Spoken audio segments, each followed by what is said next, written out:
Баршаңызға сәлем, менің каналыма қош келдіңіз. Өткен жолы осындай бабочка галстуктың жасалу жолын көрсеткен болатынмын. Енді бұл жолы застежка мен резинканы қалай тігеміз, соны көрсететін боламын. Ол үшін менің каналыма тіркеліп, лайк басып, комментарий қалдыруды міндетті түрде ұмытпаңыз. Енді бізге қажетті заттар бар болғаны жіңішке резинка. Оның ұзындығы 45 см, 40 см етіп ала бересіздер.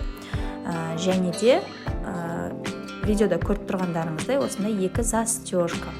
Яғни резинканың бір ұшын ілгек ілініп тұратын жағын тігіп аламыз. Ең алдымен жіңішке етіп тіксеңіздер де болады. Ең бастысы жаңағы ілгек кіріп тұру керек. Және шығып кетпейтіндей етіп ине жіптің көмегімен қол тігіспен тігіп шығамыз. Бұл жерде резинканың орнына дәл осындай размерде, яғни жіпті екі қайтара ішке қарай тігіп, жіптен де жасауға болады. Мысалға, галстугыңыз қандай түсте болса, тура сол түстегі матадан осындай резинканың жалпақтығындай жіңішкелігінде етіп, сондай жаңағы матадан да тігуге болады. Енді келесі ұшын мұқият қараңыздар.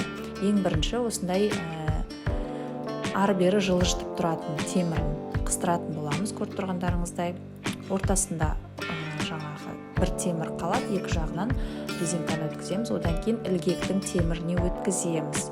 Видеоны мұқият қарап алыңыздар, өте маңызды жері. Енді жаңағыдай резинка айналып кетпес үшін бір ұшын туралап аламыз. Енді қайтадан жаңағы бірінші өткізген темірге қайтадан тура солай өткізіп шығамыз.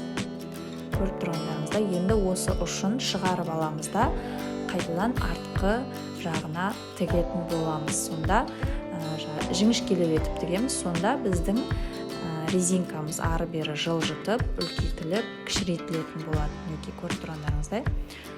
Бұны да ине жіптің көмегімен қол тігіспен майдалап тігіп шығамыз. Лажы болса 4 қабатты жіппен жақсылап арасын жиі етіп тігіп тастаған жөн. Сонда прочный болып тұрады, әрі сенімді болып тұрады, сөгіліп кетпейді. Бұл жерде галстукқа міндетті түрде застежка болудың қажеті жоқ. Жай ғана резинканың өзін де өткізіп қойса, және де сол резинканың өзін байлай салса, ол жағаның астынан көрінбейді негізі. Жоқ, менің резинкам тиянақты тұру керек дейтін болса, осылай да жасап қойсаңыздар болады. Үлкейтіліп, кішірейтіле береді, өте оңай жолы. Видео ұнаған болса және сіздің пайдаңызға жараған болса, міндетті түрде каналыма тіркеліп, лайк басып, комментарий қалдыруды ұмытпаңыз. Жасап көріңіздер, сіздерден міндетті түрде фото отчет күтемін. Сіздермен болған Айгерім.